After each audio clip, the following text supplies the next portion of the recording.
Those that can, if you would rise and recite the Pledge of Allegiance with me. Stand by.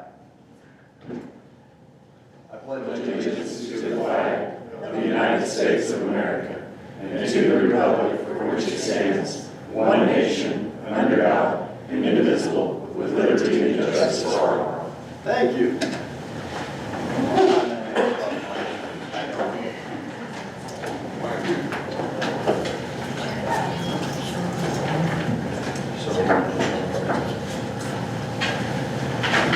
Glad to see everybody show up tonight, especially the young folks. Whenever you're ready, yes, with roll call. Yes, Mr. Mayor. Okay, Alderman Billiard is out. Alderman Hill is out. Alderman King. Present. Alderman Lancaster. Present. Alderman Swatosh. Present. Alderman Wilson. Present. And Mayor Smith. Present. Thank you. Thank you. We have a quorum, Mayor. All right. Number 2, agenda amendments and approval of the agenda. Are there any alterations? No alterations. Fantastic. And can I get a motion to approve the agenda? Make a motion to approve the agenda. Second. Okay, we have a first and a second. Alderman King. Yes. Alderman Lancaster. Yes. Alderman Swatosh. Yes. And Alderman Wilson. Yes. Thank you. All right, thank you. Item number 3, the consent agenda. Everybody's had an opportunity to review that. Looking for a motion to approve the consent agenda.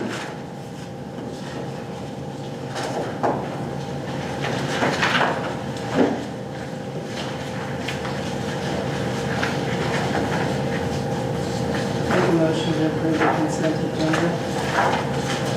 I'll second. Okay, we have a first and a second. Alderman King. Yes. Alderman Lancaster. Yes. Alderman Swatosh. Yes. And Alderman Wilson. Yes. Thank you. Perfect. Item number 4, current outstanding invoices. If you guys want to just take a few minutes to check out the draft of the checks paid invoices for August and September 2024. And these are the ones we try to seldom add. We've got one on there, it's for the Jackson Street project. We'll get 80% reimbursement for that back, so I kind of try to get those in nice and promptly. And then we had the time clock lease. There's been a delay on this one. We've been trying to find information out from the time clock people. This is the old system. They haven't really satisfied our information, but we think we figured it out ourselves. Pushing it too long was going to result in potential collection, so we figured better just accept it on what we have. But we shouldn't see any more of these iSolved Inc. because we're now in a new system. And then the last one is just for building permits for underground. Perfect.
Yes, ma'am.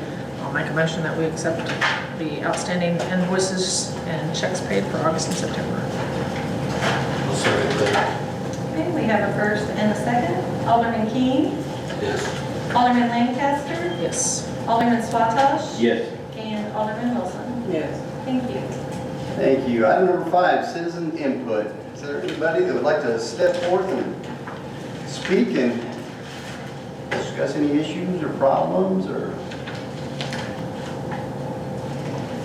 Seeing none, we'll move on to item number 6, which is the hear request from the City of Willard High School for permission to set off fireworks on the evening of the homecoming dance. So I think we're going to welcome the president.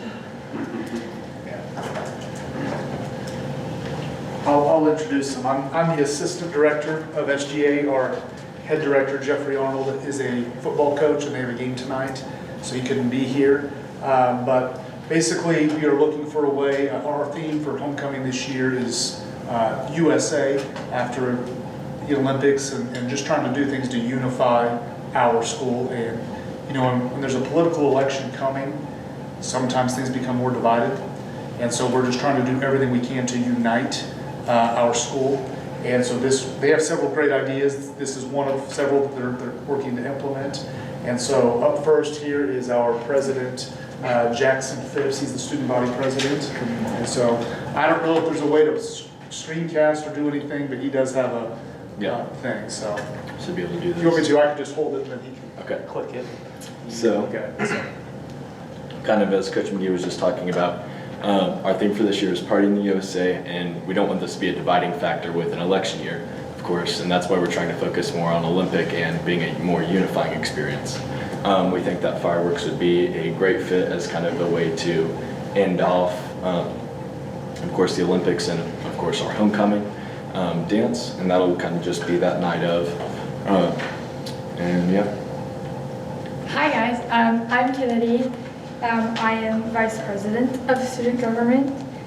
So we just kind of want to explain a little bit about how we're going to accomplish this. First, we have Miss Kathy Shoup. She's the Assistant Superintendent of Operations here at Willard. And she's going to provide our fireworks. She has her whole crew to set those up, take them down, shoot them off, all the things that go along with that. And then the fire department will also be present. We've been in communication with them to make sure that everything is safe and doable by their standards. And then additionally, we want to make the fireworks show open to the community. That way, if there's parents coming to pick up their kids or whatever, and they're like, dang, 11 o'clock is really late, they will be open to come get them earlier because the fireworks show is so early. But yes, the fireworks show will conclude at 11 p.m. Conclude or commence? At 11? Conclude. Okay. And it will be where? In the high school parking lot. We're about to give you a little walkthrough. I'll give you these. So Yeah. we've got a map here. So this is kind of hard to see, yes. So the red area that you see on here is kind of where our students will be parking, the top red area. City students attending the dance or parents dropping off, they'll be in the top red area here. You guys can see this. So wait, before you get going, because I know you guys can't see it. So this would be out kind of in front of the building. If you guys have ever come to an athletic event or whatever at our school or watch the choir, etc., that kind of is where they park, and you enter through those doors. That would be where the students park on this night. Yes. The little purple square that's kind of hard to see, that is where you will be entering. That's our activities entrance. Like you said, if you ever attended a game or event in high school, that's where you usually go in. In this middle area, I don't have it marked on, but in the middle of the school is the commons. This is where our dance is planned on being attended. That is where we eat lunch and other things. The blue is the viewing area, this little triangle cone thing, if you will. That is where all students will be coming out of the dance at 10:45 and watching the fireworks. They will be entering back into the school and exiting out of this purple square so that it is safe and make sure everything is well. The green is the closed block-off area. That is the parking lots where a lot of the seniors and other people park here. This little green strip at the bottom is it's a kind of another road to get to that parking lot. All of that will be blocked off so that no cars or no students are able to be close to the fireworks for safety measures. And the yellow little square in the bottom right is where Ms. Shoup will be shooting off these fireworks from a safe distance from the students so that everything goes according to plan. So I'll just give you guys a little rundown of the schedule for the night. So our dance will begin at 8 p.m. on that Saturday. You guys don't have to worry anything about that. We can run that. And then the fire department will be there at 10:30 so they can get all set up and ready. We'll release the students at 10:40 out into that courtyard area where it'll be marked off so they can't get too close. And then a fireworks show will begin at 10:45 and last 15 minutes and conclude at 11. And you said on Saturday, Jackson, what's the date? The 27th? 27th? 28th. 28th. 28th of September? Yes, sir.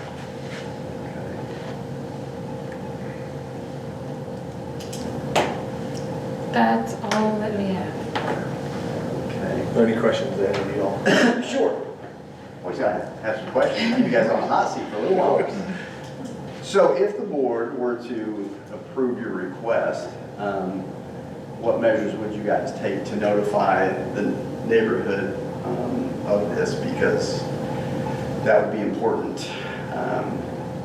That was my first question. Second question, what class, and I don't expect you guys to know anything about explosives, but what class of fireworks are we talking about? Are we talking about bottle rockets from the mom and pop shop, or are we talking the big ones? Yeah, both great questions. So for the second one, that'll be Miss Shupa's. She owns a fireworks stand. Alright. So these will be, I The big believe, ones. yeah. Kind of your average on the 4th of July. Some of the, I don't know if any of you guys went to the 2020 COVID year graduation that we ended up doing out on the football field. And they ended up, she would basically be doing the exact same thing as she did then. So I believe we had a graduation and she shot out fireworks that night. I don't know if any of you guys would have been there, but we ended up having a later graduation because of COVID. I think we graduated around July 1 that year. And so it'd be similar to that. And I don't know the classes, but so you're still talking about like residential, like a Yeah. retail fireworks that she would have Yes. sold at her stores. Yes. They're not a commercial. This is not going to be Freedom Fest. But I think the one requires a licensed fireworks to shoot off. So okay. And additionally with that, I talked to the fire department and then they are also talking to Shoop right now. So they have all their rules, permits, whatever they need to have for it to all be safe and legal. She is taking care of and we're also aware of too. But to your first question, we plan on posting on Facebook, social media, all the things that we need to post to make everyone aware. And that was just kind of our... Yeah. Along with that, we talked about posting it in the newsletter, an article that everybody could get their hands on. Yeah. And you could have your print department make up some little door hangers and go Of course, hang on doors in the neighborhood. It's a great idea. That's something we Really good experience for you, Yeah. future political leaders.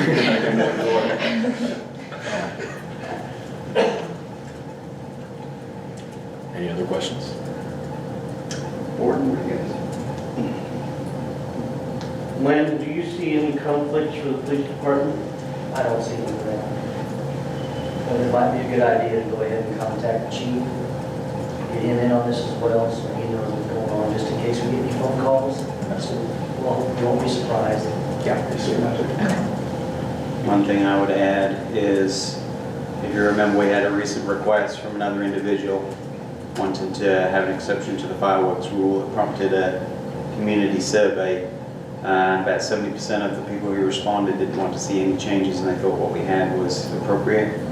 So making an exception in this case, and not in the other case, does kind of raise the specter of equitable decision-making with others in the community. So we may then need to revisit policy for when exceptions could be allowed and when they could not be allowed. And that's the discussion I had with Jeff, was making consistent rulings and fairness, because we did just have that issue. So I said this would be a great experience for you guys, and it'd be the board's decision. It's just something to consider when some other body comes to us and wants to do a fireworks show or have fireworks. That would, this would be kind of precedent setting. So, but it's your decision, obviously. Thank you. guys.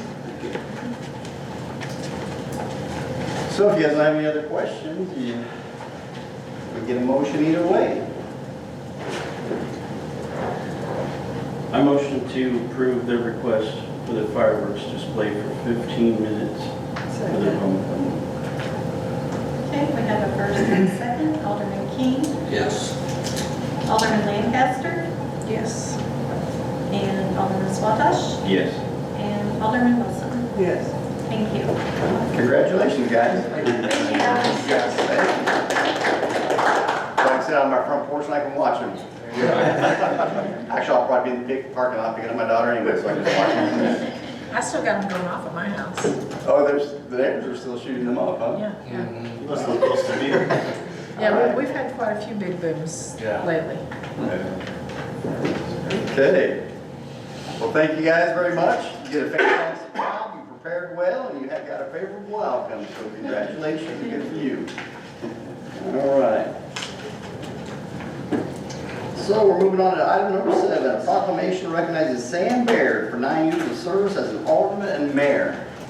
Mr. Baird. would you be so kind as to come in front and center?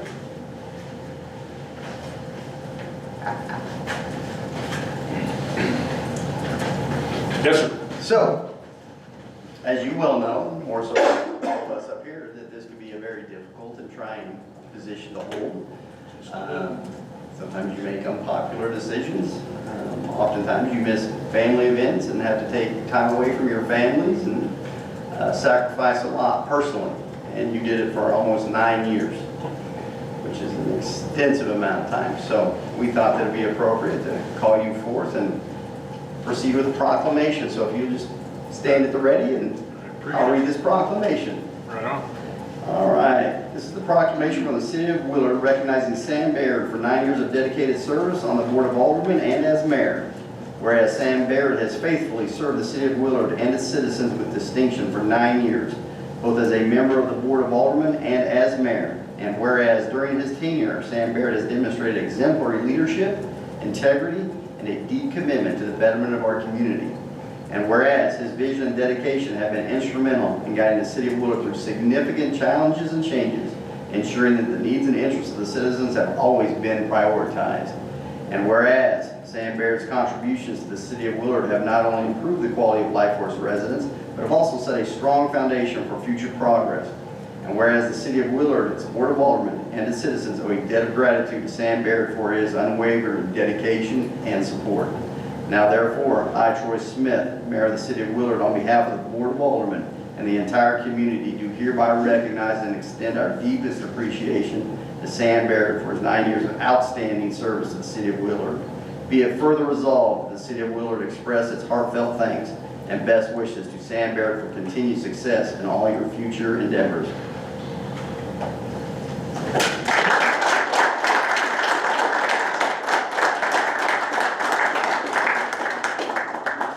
He got something nice to hang on his wall, on his office. Sam, thank you very much. Appreciate it. 9 years, that position is very long. Can I say a couple words? Absolutely. You The do. floor is yours. You do my will.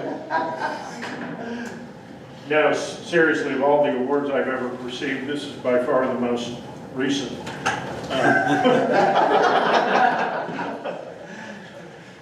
No, you all know, we don't exist in a void. And there are always people who help make this happen. You need inspiration. We honored Lucille Murray earlier this year. She gave tens of thousands of hours to the community. That's inspiring. Valerie Simpson is another person who over 20 years has served for this on the planning and zoning and our park board, just constantly. And then there are hundreds of people who give to this community, not just me. I mean, Valerie and Lucille make 9 years seem kind of paltry actually, but there are the volunteers who help the Parks Department on their events. There are the people who support Willard Children's Charitable Foundation, the Care to Learn, the Masonic Lodge and the Chamber of Commerce. Tomorrow, September 10th, as if by magic tomorrow, a flag will appear in every yard, thanks to the Chamber of Commerce, and the 50 to 100 volunteers who get out there and, unfortunately, with not a lot of rain, plant those flags in some very hard ground. Those are people who do this very silently. Now, when you're sitting up here and you're running for office, you can't always be silent, but those people are there to serve inspiration. There's also the people supporting the staff, the people in the background who support that you can't do this without. Donna Stewart, by far, gave more support to the board and myself during our times of trouble this last year than anybody I could ever recognize. She not just supported our efforts to lead the community out of its trouble, but she helped lead us out of our trouble. But you can have all the support you need, you can have all the inspiration, but if you don't step up and do it, then you need one more thing, and it was something that I had, and that was somebody to push and finally be rather insistent. My wife, Danny, wanted me to run for mayor 3 years ago. I didn't want to be mayor. She wanted me to run for mayor a year ago, and I still didn't want to be mayor. And then last fall, when we were having our own personal crisis, and Willard was having its personal crisis, and they needed a mayor, she was rather insistent that I take the job. And if you've got people like that in your life, that makes it really easy to step up and serve. There will always be a group of people when you're making decisions like this who don't like your decisions. And whether they are malcontents or they're just disruptors, people who want to tear individuals down, they're just barking dogs. And when you think the barking is at its very loudest, if you will remember to listen to that silent group of hundreds of volunteers, the volume from them will drown out those barking dogs, and they'll go back under the porch. That's what I learned this last year. There are so many good people who love this community and are helping this community. There are several people volunteering in this room right now in the audience who help our community or who have volunteered. I mean, that's the kind of community we have. And that's what it's easy to step up and serve a few years to make things hopefully a little bit better. Thank you very much for this recognition. And thank you very much for serving your community. I appreciate it. Thank you, Sam.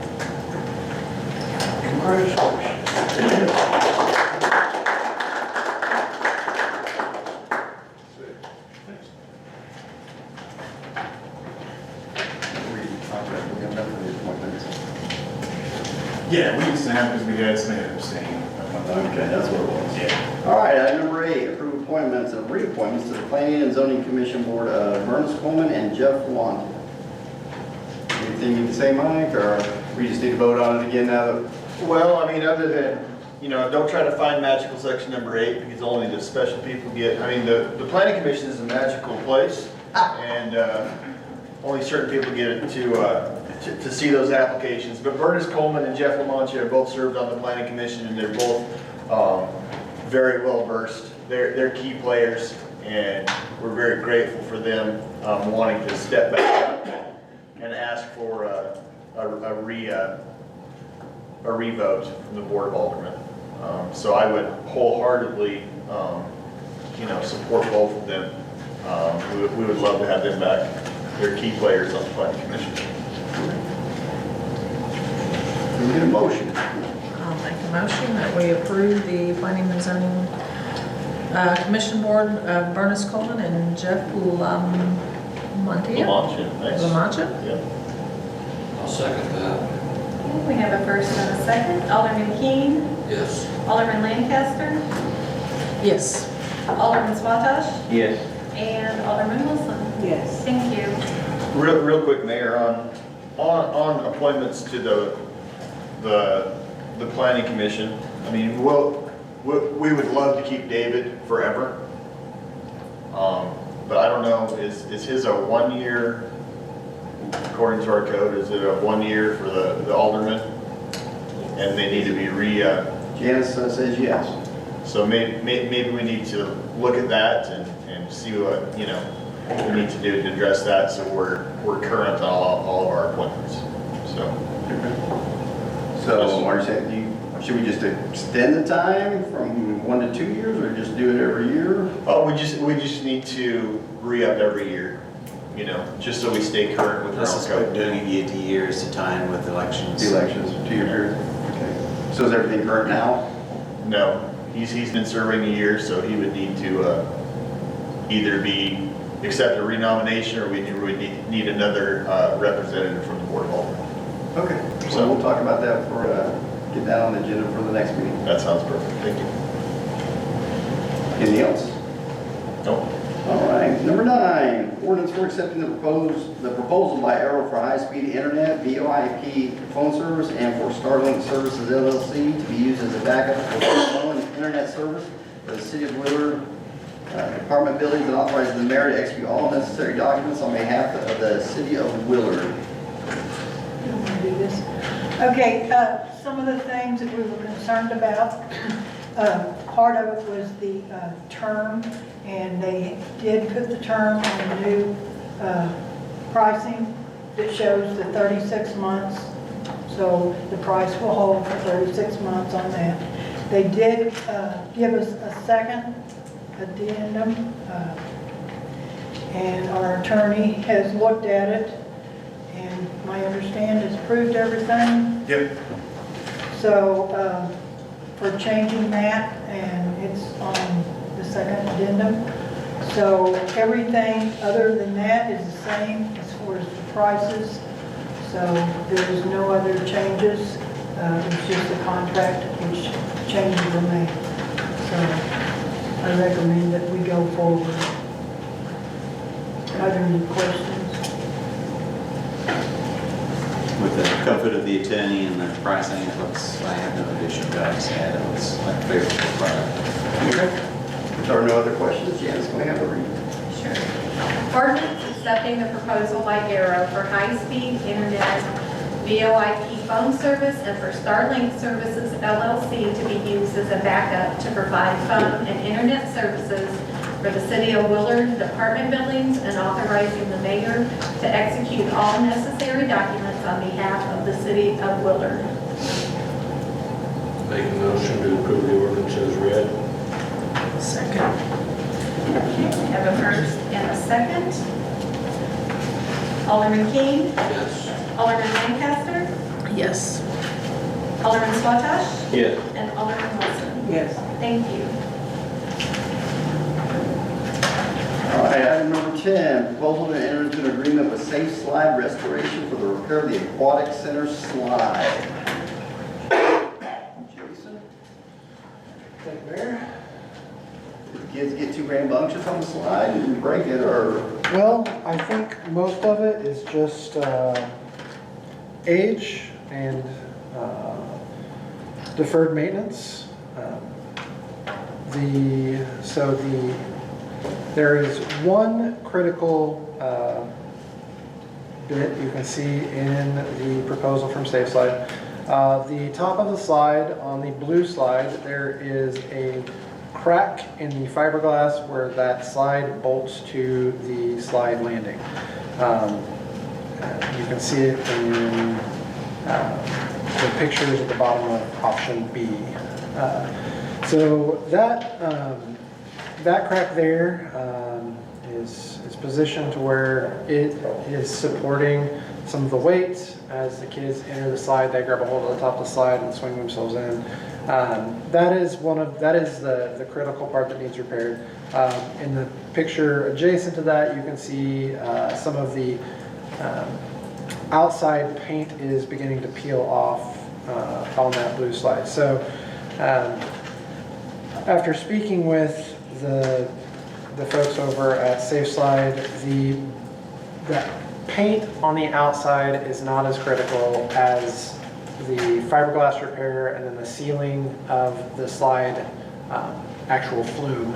That sealing of the inside of the flume does a couple things. It prevents wear on the actual fiberglass, helps prevent the swimsuits and kids and nails and pocket change or whatever from damaging the actual fiberglass lining of the slide by keeping that nice high gloss. And then of course where it attaches to the slide. Those are the critical options. After speaking with them, the paint on the outside is cosmetic only. It will not change the price in the future by an exorbitant amount if we let it ride, because when they come in, they're going to air pick all along that slide where that paint's starting to come off, and anything that's going to blast off with the air pressure is going to be removed and painted over anyway. So whether the process of nature takes its course and it's next year before we replace the paint, or the they come in and blast it off and repaint it, that's going to be the same life. It's just going to be whether or not it looks well kept. So that's all I have. I would, obviously, my preferred would be to address the entire issue at once. A larger bid that corrects the inside, the outside, and paints the outside. However, I recognize that we don't always get what we want. So, if you have any questions, I'd be happy to. What I would add on this, in my previous community, I've done some research on a similar issue, and asking around, all roads led back to safe slides. We did have safe slides come in, and they did fantastic work at what was a reasonable price compared to other comparisons. So I suspect the work on this will be equally as good. One thing I also learned with slides and pools in general is you're looking at about a 7 to 10 year lifespan on coatings, paint, coverings and such. 10 years being if you're really, really lucky and really taking care of stuff. So I mean, looking at the slides, I think we could envision this being something that will get at least 7 years of lifetime before we have to entertain this again, if all things being equal. And as far as money, we had budgeted $100,000 to do the maintenance building, as I recall. Correct. The roof became a more pressing issue in the recreation center at 65, or was it 67? We had initially budgeted 65 for it, but we got bids in that were lower than that. So. Okay. So I mean, that leaves a residual amount that should easily cover the exterior and interior of the pool to get that done right without adjusting anything else on the budget for the parks, and still theoretically come out a little ahead.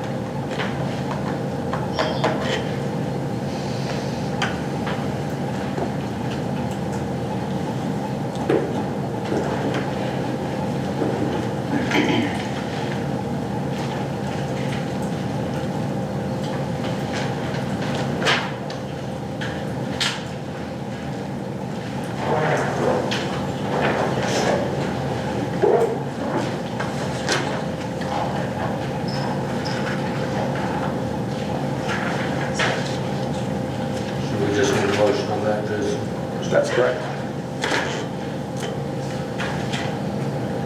I'll make a motion to move forward with option B. Second. Okay, we have a first and a second. Alderman King? Alderman Lancaster? Alderman Spatash? Yes. And Alderman Wilson? Yes. Thank you. All right, item number 11, a proposal to accept the bid from Alliance Roof Solutions Home Coatings LLC on the roof replacement at the Woodward Rec Center. Thank you, Mayor. This is, as City Administrator just described, we have had an issue with a roof leak that we've attempted to address multiple times in the past few years. We have been basically just playing whack-a-mole with this project. We think we have the issue addressed, and then another issue will pop up somewhere else on the roof. And then we'll have that issue addressed, and then we're still getting leakage. So earlier this summer, one of the staff called and said, hey, so the roof's leaking again. I said, okay, we'll put a bunker under it, and we'll get to it. She said, well, it's leaking over the big gym. It's leaking over the wood floor. We've got about a 5-foot water spot on the gym floor. So that kind of raised it from the whack-a-mole level to we really need to address this. You know, we're looking at a significant investment to repair a wood floor in the gym. So that's kind of what prompted it to leapfrog the maintenance building. We had, as Wes mentioned, early in the spring, before this bigger leak came up, I had a roofing company come out and give an estimate for what they thought it would cost to do the entire roof in a silicone membrane coating. That came in around $67,000. So I said, well, we'll put that in the budget for next year. This time, when I put the bid out in July, reached out to that same company, said, hey, this bid is out, it's an official bid, your quote from before won't work. Need to have you submit a sealed bid. They declined to do that. I reached out to the two companies that are included in the bid, as well as Dale's Roofing, A1 Roofing, and Glynstone Roofing. They all declined to bid the project. Did they say why? Dale's declined the bid because they didn't feel like they could fit it into their schedule in the timeline that we had. The other two just did not respond to my request for bid. So Alliance came back at as the low bid with a similar system to what I had initially budgeted for, which was the Conklin coating through MWE that declined to bid the second time. Redeemed Roofing also provided a bid, very similar structure. All of the roofing companies, when asked, what's your goal with this? It looks like these are Conklin bid specs. I said, well, if you read the bid, it says or similar. The Conklin bid specs were able to give me a single sole point to get things started, and then you can use your own proprietary system or whatever. Essentially what I need is a full roof coat system because we don't really have the budget to completely re-roof our building. The two bids came in, and the Alliance Roofing bid was a little bit cheaper than the Redeemed Roofing bid. So with this bid, you said this is not a complete repair? So or this is not patchwork. So this will be a complete coating of the roof. So they will go in, they will pressure wash it and clean it. They will repair and replace all the screws, recaulk the joints, and then they will apply a two-part system that it's not an epoxy, but it's similar to how an epoxy works. That will completely seal all the cracks, all the seams, all the penetrations that are in the roof. And it will be the lower lobby roof, the entrance foyer roof, and then the main elevated roof of the full gymnasium. I see it's got a 5-year warranty. That's correct. And Arkansas, the building I was responsible for, similar repair on the roof. They did caution us that all repairs on these steel roofs with the right kind of penetration can sometimes get up under there. And they put this silicone on there. Kind of did the same thing that Jason described. We had some terrible leaking. It was a 22,000 square foot building. And they would pop up in all sorts of random places. It did fix them. It was a good fix. That and some gutters. Yeah, it's a good fix.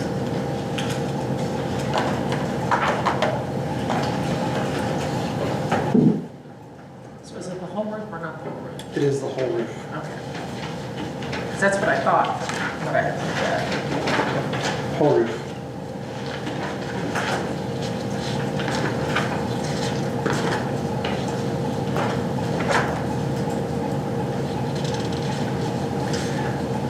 If there are no other questions, can we get a motion? Make a motion to approve the Alliance Roofing.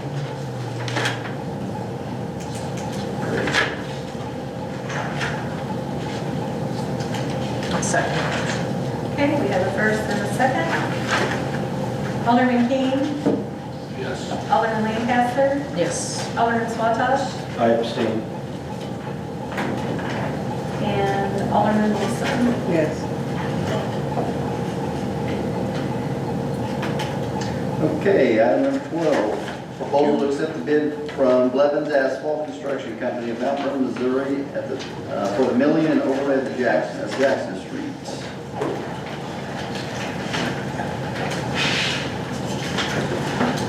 Excuse me, so this quote from Blevins was the second lowest bid, but was determined the responsive bid out of the two low bids. So we had to seek concurrence from MoDOT with that decision, which they agreed with. This will get the Jackson Street project at a point where they can mobilize, finish up hopefully before the end of the year if the weather holds and they can mobilize quickly enough. This is subject to 80% reimbursement on the project. So again, another one that the quicker we can get moving, the quicker we can get our money back. Do you have any idea how long mobilization will take? In similar experience, sometimes it can take a couple of months, sometimes it can take a couple of weeks. It just depends on their schedule and what they determine the scope of the project to be.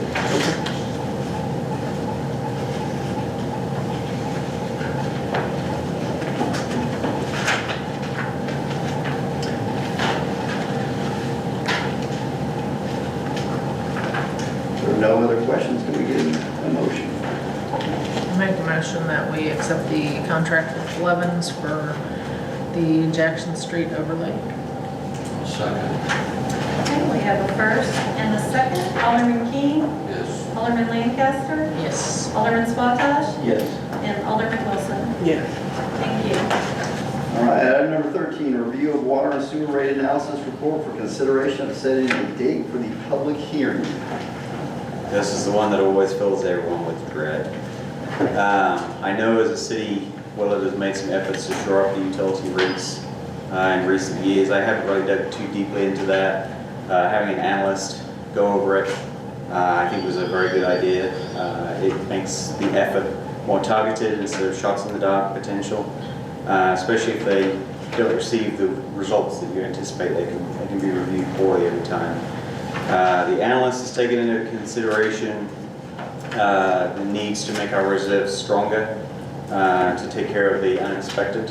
Just like at home, we shove money in the mattress to save up for the unexpected. Our water and sewer utility should do the same.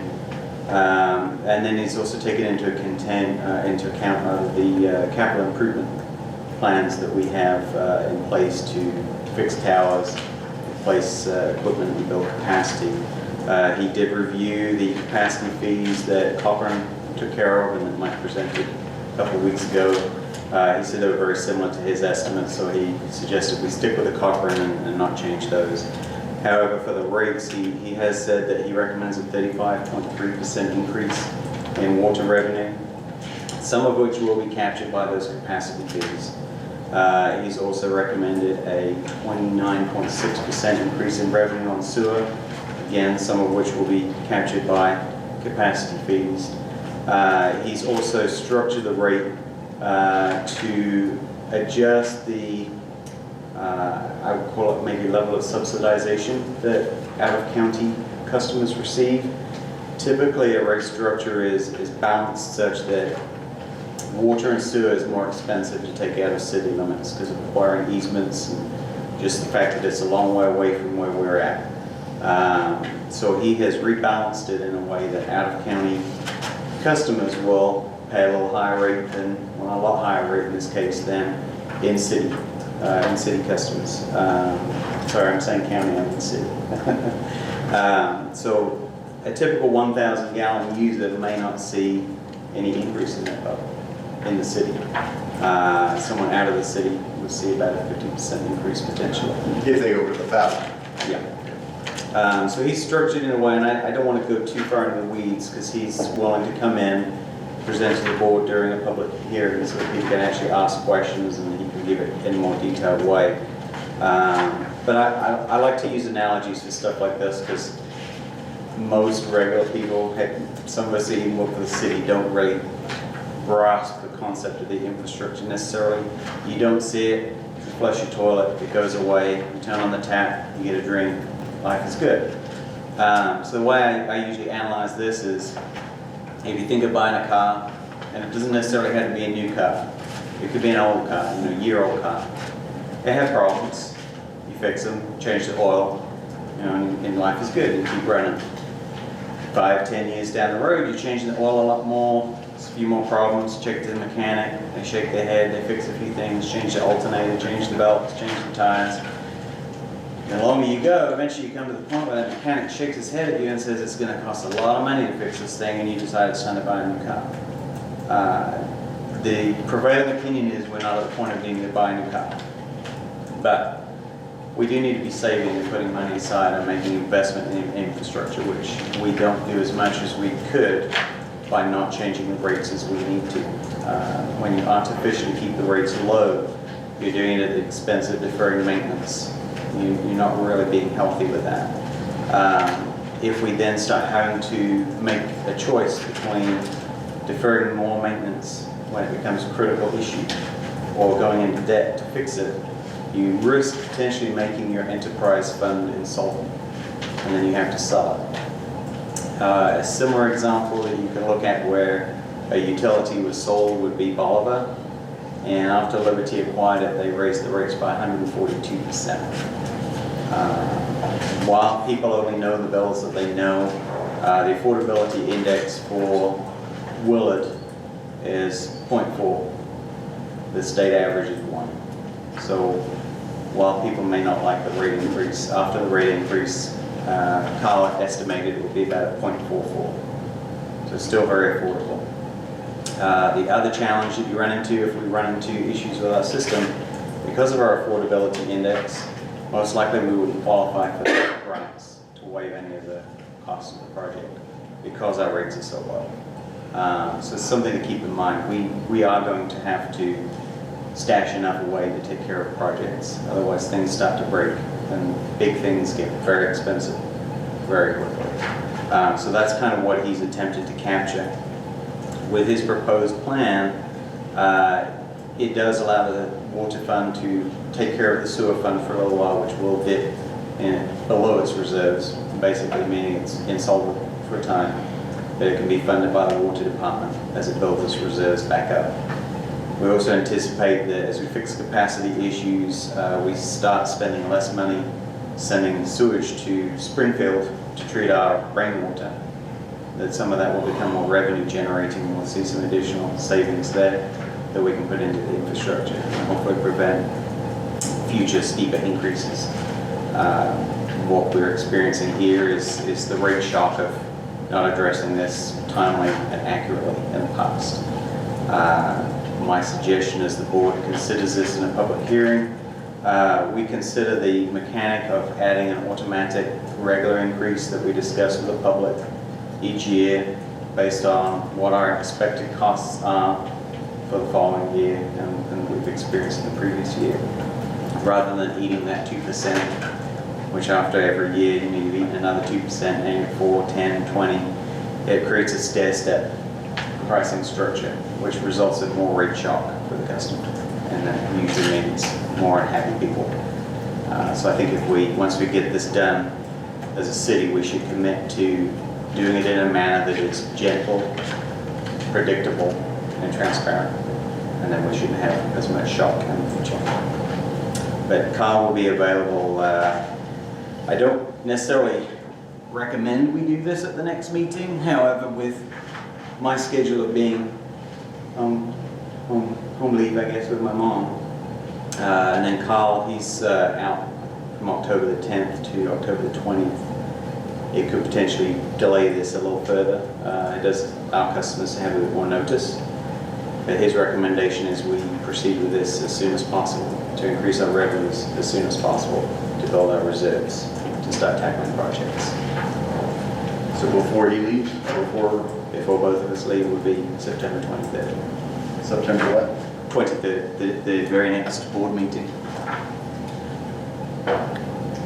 Thought we were looking at maybe doing a separate meeting for it at the community center. If we could do a separate meeting, that would definitely be preferable. I'm just working on the idea that that's a predictable meeting that everybody knows, that everybody's available here, and we could certainly just schedule it in the convention center next door. And we just keep our agenda light. Only critical things should go on that agenda so we can put as much time and effort and energy into this as possible give Carl a good chance to explain and answer questions, the board a good chance to ask questions, the public to hear and see what is said and shared. So what say you, board, would you guys be agreeable to just incorporating that hearing into a normal board meeting and keep the agenda light, or would you guys prefer to have a separate meeting with the public at the building next door if needed? What do you guys think? Does that give you enough time enough notification time for a public hearing? I checked with Nate, and I mean, that appears to be sufficient for notice. We're putting it out as a hearing and an agenda, right? Or do we need more than 2 weeks? 15 days for a public hearing? Is that what it is? Yeah, I think you can still have him do his presentation, and then you'll just have to have another It would be a 2-read thing. official public hearing, yeah. Yeah, I normally do the public hearing on the second read anyway. So we can do notice that for that, but you can do the presentation at any time. Okay. And that doesn't require notice as long as you're not passing stuff, so. Okay. You guys okay with that, Joyce? Scott? What? You guys okay with just doing it during a board meeting? Yeah. Have a presentation for the public and for us? In the door meeting. Okay. Dave? So we'll put the word out that there'll be a presentation at the next board meeting. That would place the second read when I'm away, but I can certainly call in if need be. Okay. All right.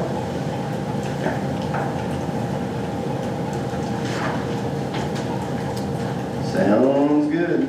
All right, item number 14 is sanitary sewer project status. Well, on the 94 lift station and force main, for the force main, plans are about 75% complete. Comprises 37 sheets. They're working on details for the lift station modifications. So this thing's rolling on pretty well on schedule. On the Meadows connection, specifications are complete. Permit application will be submitted to Missouri DNR. There's a few minor surveying issues to be accomplished.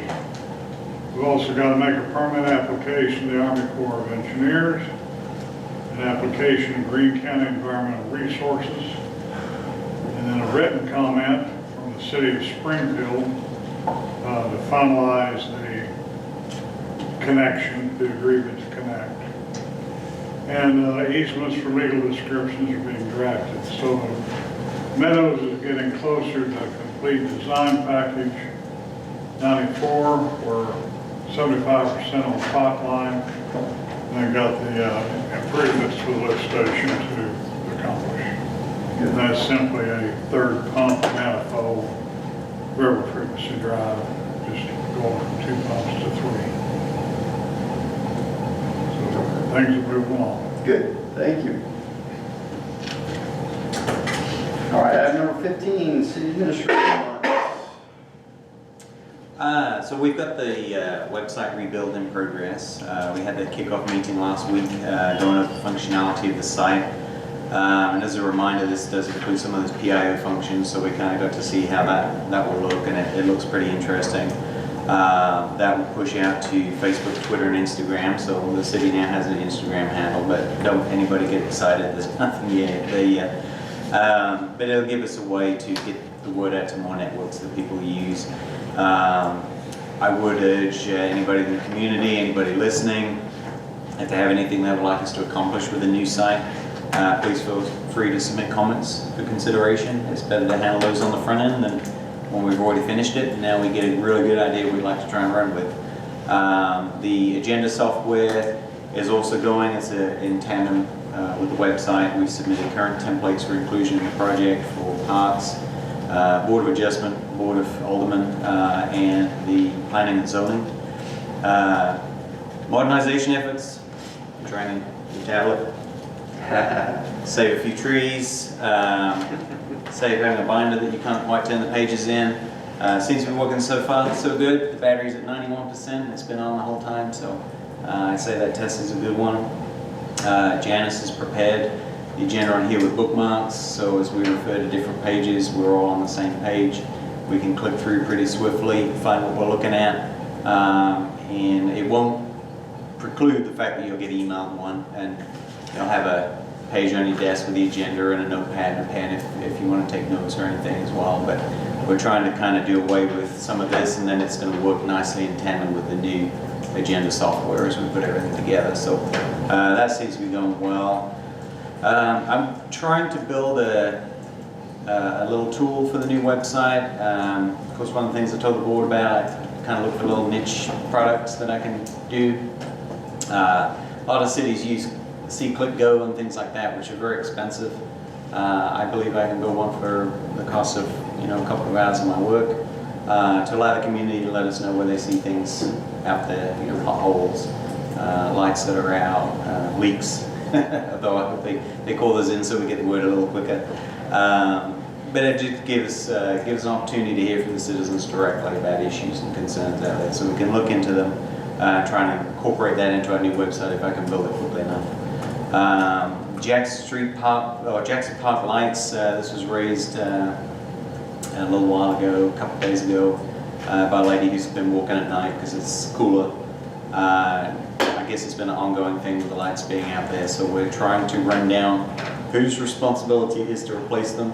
It sounds like we pay a monthly fee for the lights, therefore it would impart that it's probably Liberty's responsibility to fix the lights. So that's what we're kind of pushing for at this point, is just get the lights changed. They can't get the bulbs anymore, which I think has caused some problem. Probably don't want to change them out to something that will take a bulb that they can put in.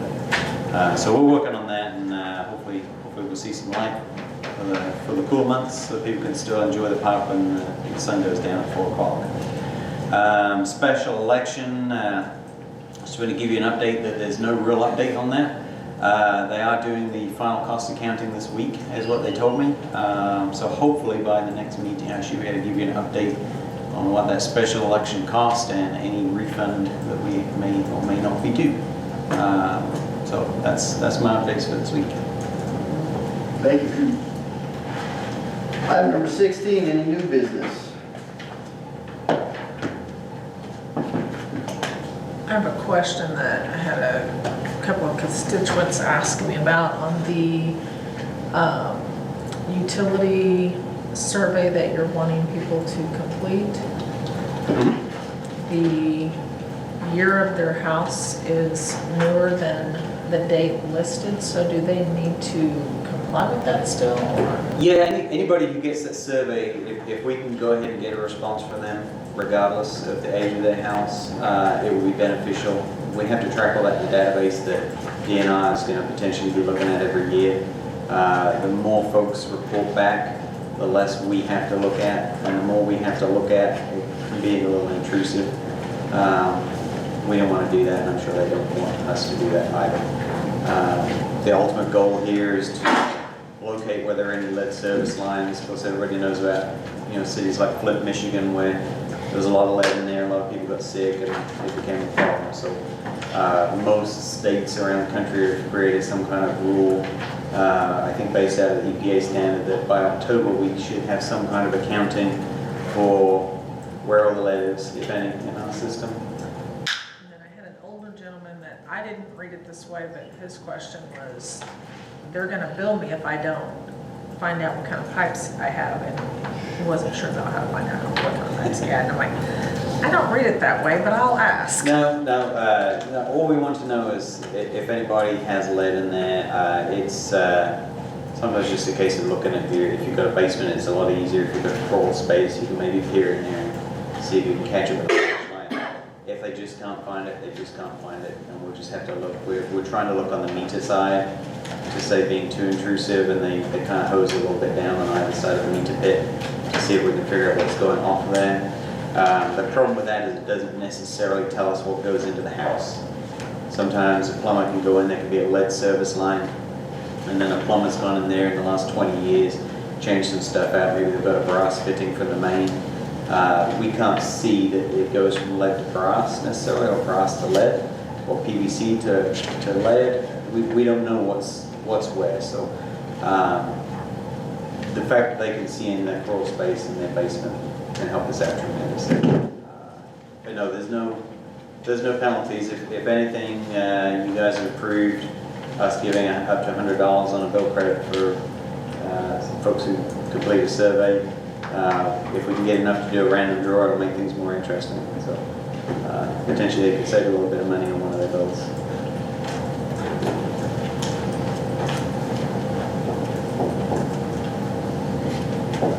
Great. All right, item number 17, any unfinished business? And if there's no unfinished business, I get a motion to adjourn the meeting. Make a motion to adjourn the meeting. Second. Okay, I have a first and a second. Alderman Key? Yes. Alderman Lancaster? Yes. Alderman Spitash? Yes.